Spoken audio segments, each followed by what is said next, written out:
G'day, podcasters. Welcome back to Season 4 of True Blue Conversations. I just want to give a shout out to our show sponsor, 25-4 Coffee, for Troopers, by Troopers. For all your coffee needs, head to www.254.com.au.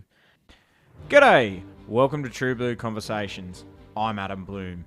Welcome back to part 3 of our 3-part episode with former Royal Australian Navy Commander Sandy Coulson CSM.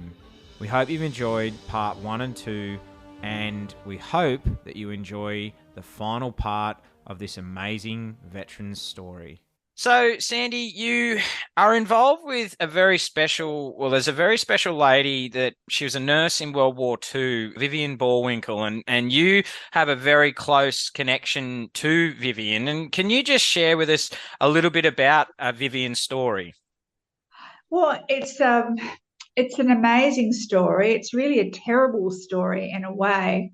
But I went to a school in Glenelg in Adelaide called Woodlands Church of England Girls Grammar School, and there was a scholarship there in the name of a girl called Elaine Balfour Ogilvie. And I knew very little about Elaine other than the fact that she had been an army nurse during World War II.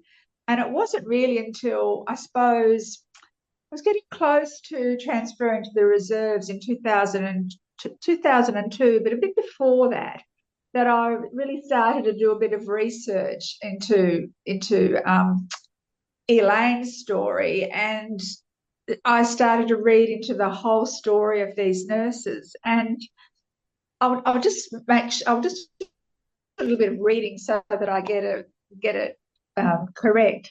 So Elaine went to Woodlands, my old school, as a boarder. She came from Renmark, where her family were farming families.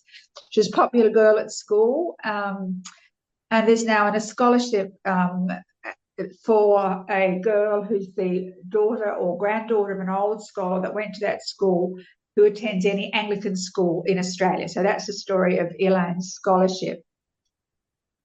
Elaine had been serving in the Australian Army Nursing Service, and she had been in Singapore when the Japanese bombed Pearl Harbor and swept through Southeast Asia and ultimately took Singapore, which was being defended by Australian and British troops. And Vivian Bullwinkle, who is the main subject of my story, was also serving there as well. The nurses didn't want to leave their patients, but were eventually evacuated with some remaining patients in a vessel called the Vinabrook. It was one of the last ships evacuating people from Singapore in February 1942, just before the Japanese arrived in Singapore. And although she usually only carried 12 passengers, on this voyage she was carrying 181, mainly women and children, including 65 Australian nurses. And she clearly displayed a large Red Cross. There was no doubting her status as a medical ship. 2 days later, the ship was bombed by several Japanese aircraft and it sank in half an hour.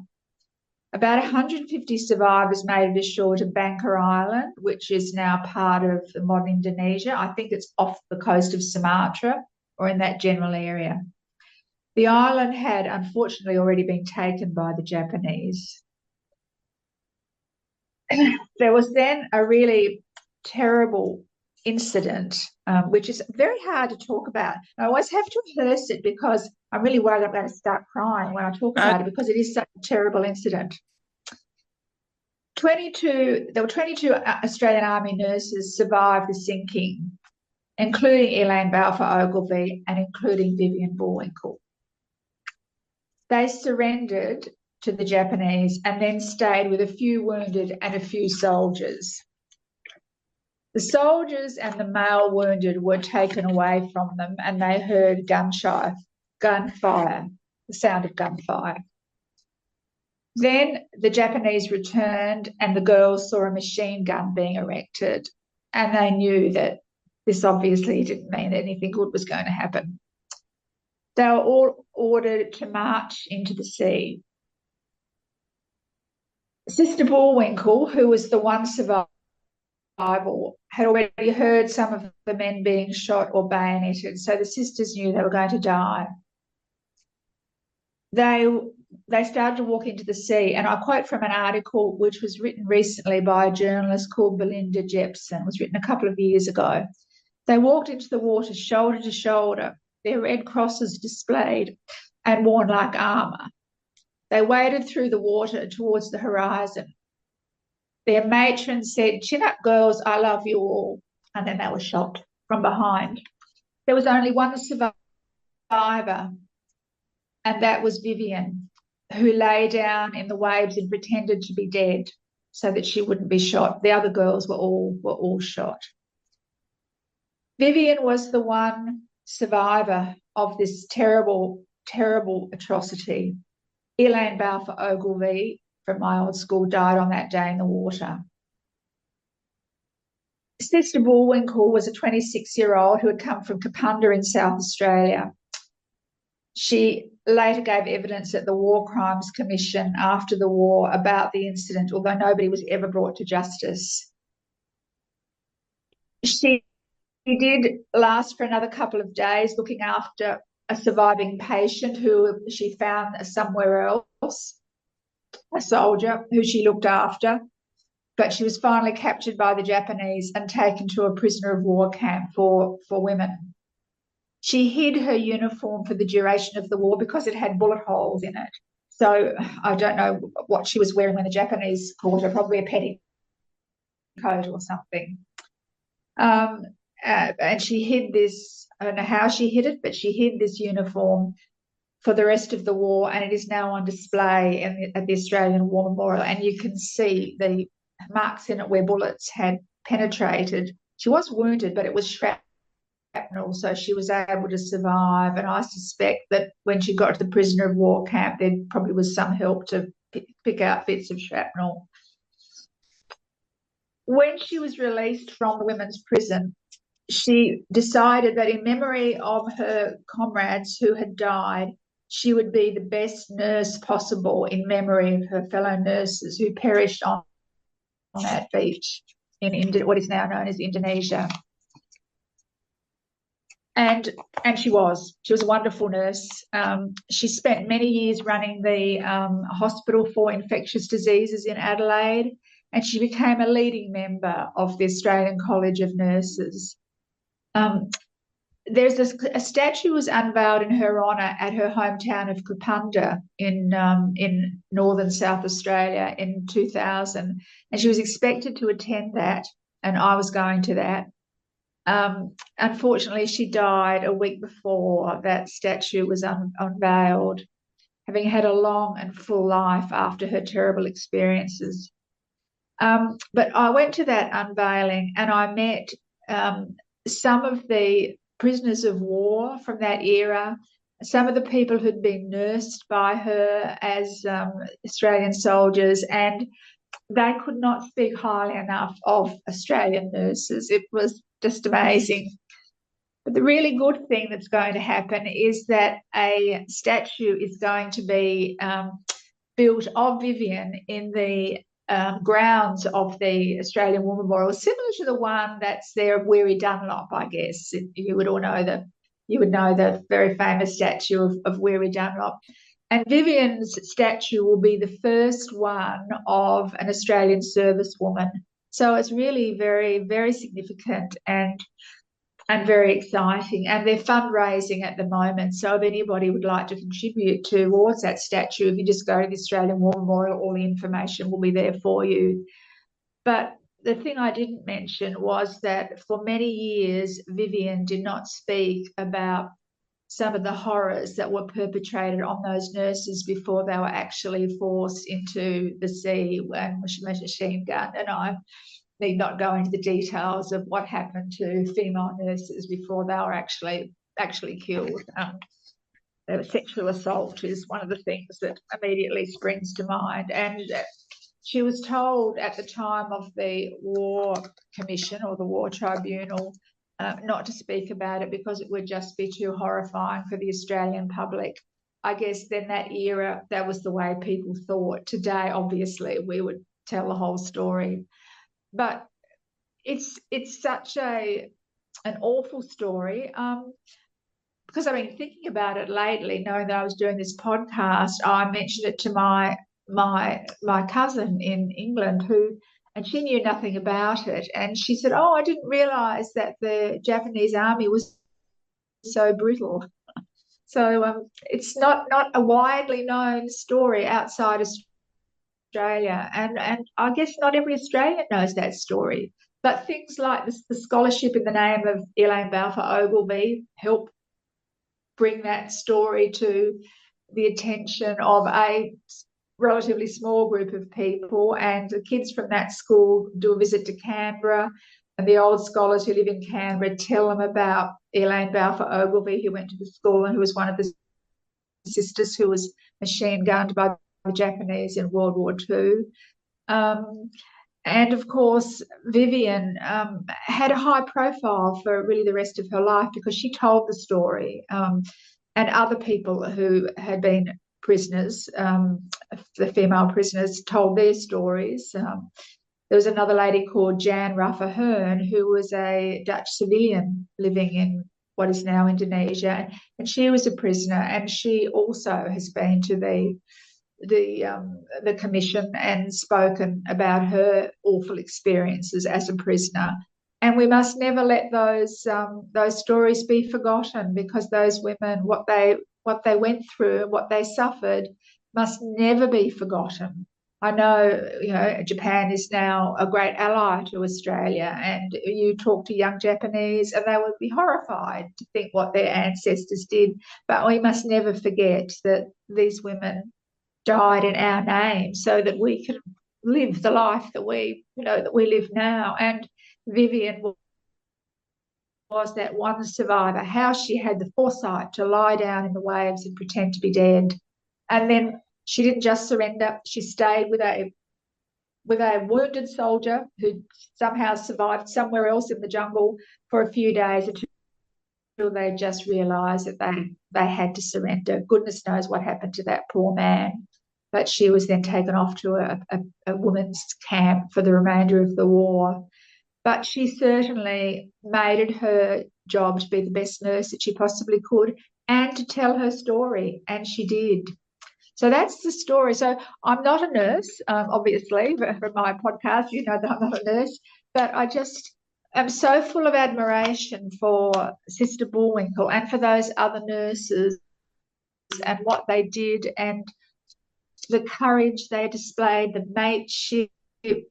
They stuck together, they died together, they supported each other to the very end. And I think they displayed all the best attributes that we like to think we have as a nation. So, that's another reason why I think we need to remember those ladies. So that's the story of my interest in Vivian Bullwinkle. And I was so pleased when I was doing a bit of research for this podcast to see that they're going to make a statue of her outside the War Memorial, and I'm sure it will be a much visited statue by all sorts of people, as Weary Dunlop is.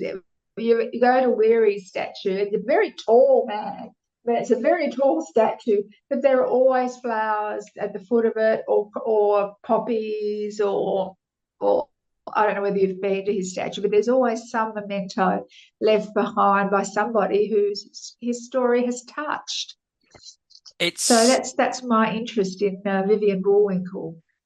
I have actually been, Sandy, to Weary Dunlop's statue, and it is an amazing statue. And when I choked up a bit there, Sandy, when you read that story of Vivian and the girls and the nurses, of what happened to. I actually cried, and you didn't see it, but I had I was wiping away a couple of tears, because it's sort of personal to me, in a sense of, well, my nan and my mum were nurses, and so and you only see that nurses are caring and kind and compassionate, and you look at it and you see it, that they were only doing their job, and they were innocent. They, they Yes. are unarmed, Yes. just doing their job. Yep. And it's, and I'm Yes. actually nearly crying again because it is.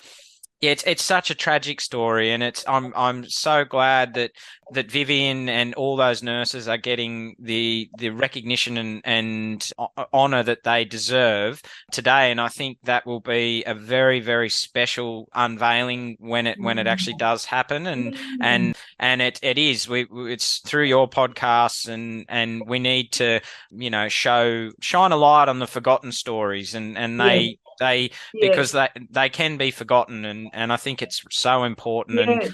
yeah, so thank you for sharing it. And I think what springs to mind is when you said it was the spirit of our spirit, and the spirit of a Yes. female veteran. And I think it's Yeah. so true in every sense of the word, that Vivian and those nurses, what they went through, and the cost that they paid, and as you said it, the freedoms that we enjoy today. So I think it's so important that we do remember Yeah. these amazing nurses, and Yes. the absolute bravery of them all. Yes. So, yeah, Yes. absolute. They just were there to look after their patients and to go through that terrible, terrible loss of life is just, yeah, I always have to practice that, reading that because I cry too. And I've delivered that story several times to different Anzac Day services, and always beforehand I have to practice because I'm just so concerned that I'm going to break down, which is not going to help anybody. But it is such a really moving story, and particularly the courage of those girls, and Yeah, their matron who led them to the end, led them into the water and said, I love you all. And she also said, you're not going to cry, you're not going to shout, we're just going to go to this together. And you think, what an amazing lady. Matron Drummond, her name was. What an amazing woman she was, and what incredible qualities of leadership she had. absolutely. And they just looked after their patients until the end, until unfortunately, what they must have felt when they saw that machine gun being erected must have been just so frightening. Oh, Yeah, hard to put into words, and it is really, isn't it? but And I'm sure I didn't do justice to the story, but yeah, it's a no. very hard one to tell. But the really good part is that Vivian and all the nurses. I mean, there is a nurses' memorial on the main road from the War Memorial. Trying to think of the name of that. I'm having a seniors moment. I forgot the name of the road where all the statues are. There is a nurses' memorial. There's a naval memorial. There's an army memorial. There's a Vietnam memorial, etc. And there is a nurses' memorial. But I think having a statue outside the War Memorial is going to be such a significant thing for all nurses, for today's nurses, to realise that their efforts are appreciated, because we sometimes forget the nurses, and we've had nurses serving since the Boer War. So Well, actually, it's a it's a. long I time. I think it's an important thing that you've just forgotten too. It's every female veteran, Sandy. Well, yes, It's yes, every yes, female veteran, and yes. and that statue doesn't just represent the nurses. I believe it represents all female veterans who Very who good who point. serve. So Yeah, I think it's going to be very significant, and I think, yeah, very fitting. So yes, I think it's very fitting, and we'll get that story in the public sphere. and yeah. and I plan to do a podcast on that later this year. So Wonderful. I will be doing a podcast on the nurses and the massacre, and yeah, just to bring it to the public's awareness again. So yeah, that'll be good later on this year. Yeah. So look And out it for can look at. never be restated too many No. times, can it? No, Never. no, that's right. So, Sandy, I don't want to, I don't want the podcast to end on, Sad on a note. sad note. But I just want to ask you, in looking back in your career now, what are what are you most proud of, and who are some of the people that you want to thank along the way for helping you in your career? Um, well, I guess um, I had a really good career. It was a a different generation of women. I was talking to a young woman at a dinner I went to last night who had been a submariner. So her career and mine are as different as you could probably get. So it's wonderful to see the sorts of careers that women are having today compared with the sorts of expectations that I had when I joined the Navy in 1974 and then transferred to the reserves in 2002. Women can do whatever as long as they meet the requirements. They can be anything in the Navy. There is no distinction between male and female officer or sailor. So that is really good. And I like to think that in my own humble way, we earlier generations of women helped those women achieve their current status. Yes, society was changing. Yes, government regulations were changing. Yes, there was a Sex Discrimination Act, but it still had some caveats in it, which were eventually crossed out as time went on so that women could have full military careers.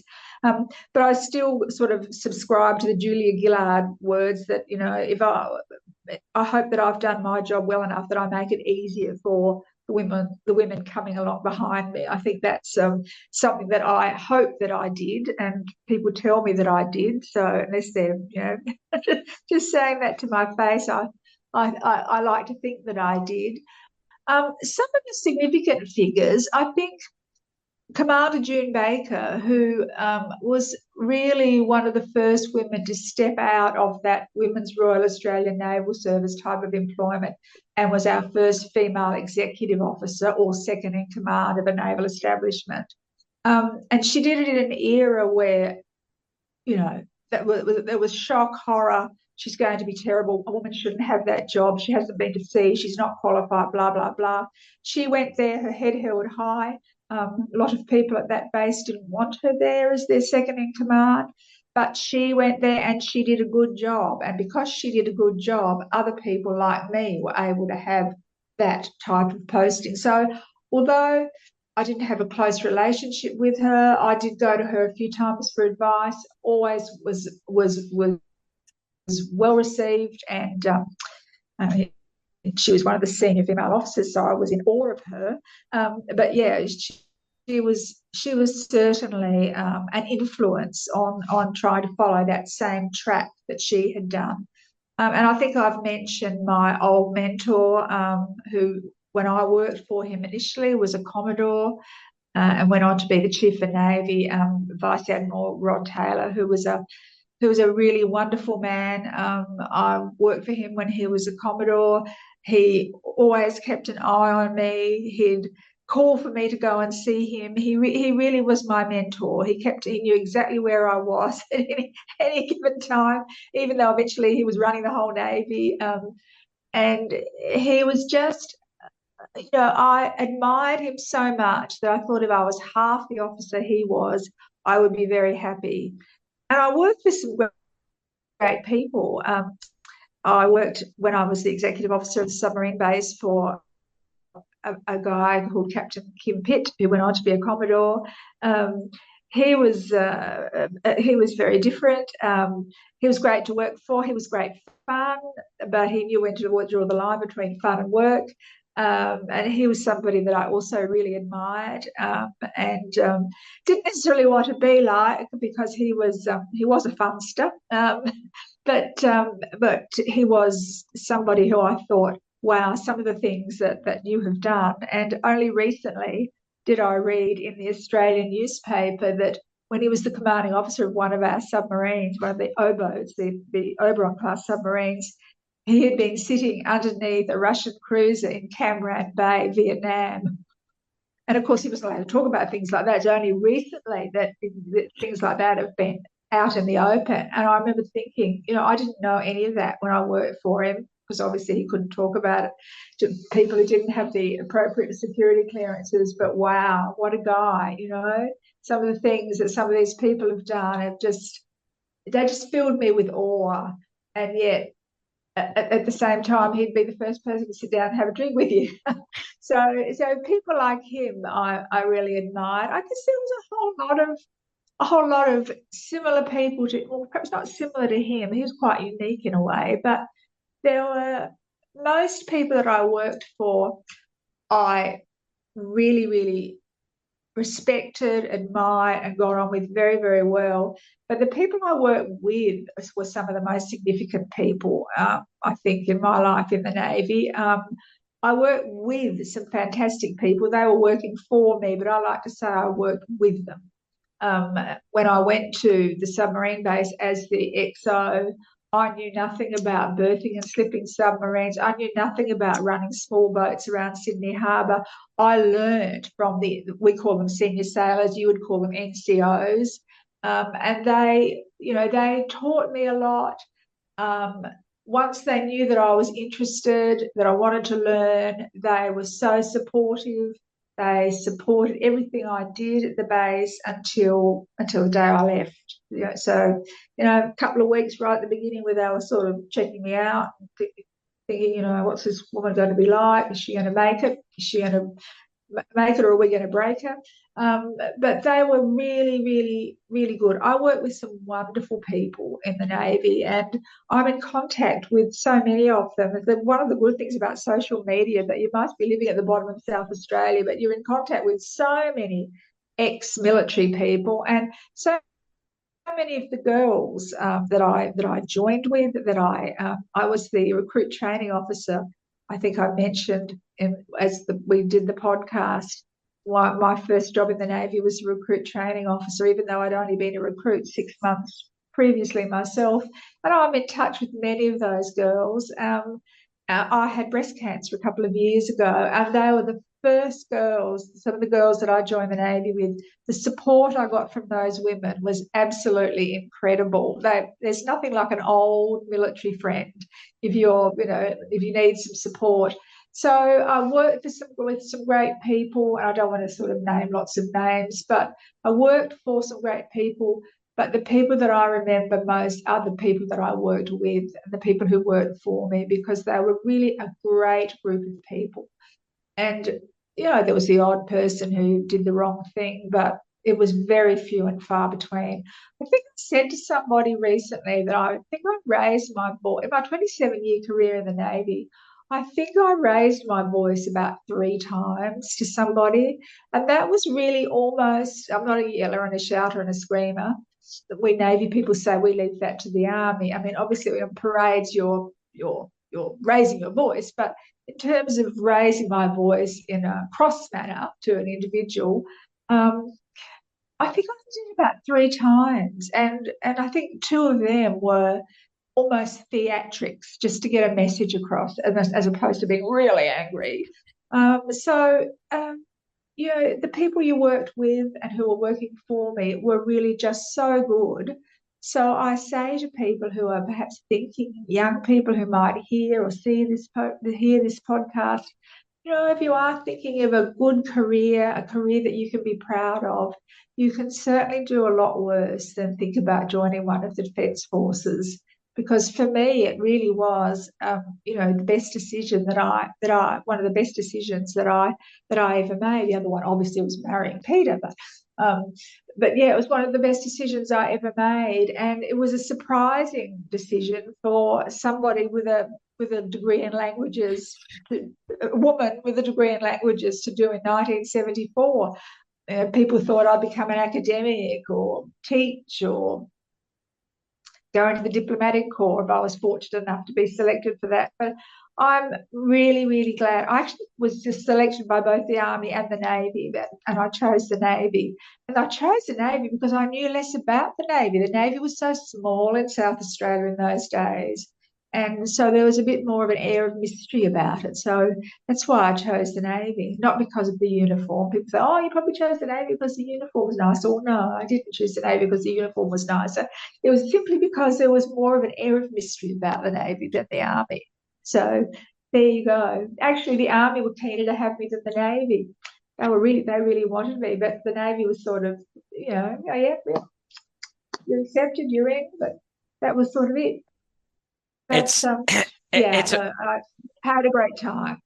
It's fascinating to see you now reflect on, you said you're 27 years full time, but over 40 years in Yeah, total with reserve service as well. And it's great that yeah, you can see yeah. how you finally reflect on what is a fantastic and a very proud career and an honourable career. And I so Sandy, I want to finish with what are your plans going forward with Peter now that you're retired and everything that you've been through? What are your plans going forward with Peter? Well, I should mention that I guess the proudest day of my life in the Navy was getting the Conspicuous Service Medal in the Australia Day Honours List 2000. And I only say that because I was wearing the medal last night and a lot of people commented on it. And that was for conspicuous service as a senior naval officer in South Australia when I came back to Adelaide. So I should mention that. But stepping forward, well, as you know, I've had a really, really terrible time with my back. And recently I had an operation just before Christmas where I had a neurostimulator inserted in my back, which helps mask the pain that I go through. And I injured my back in the Navy in 1976, would you believe? And although it wasn't really bad then, as I got older, it got worse and worse and worse.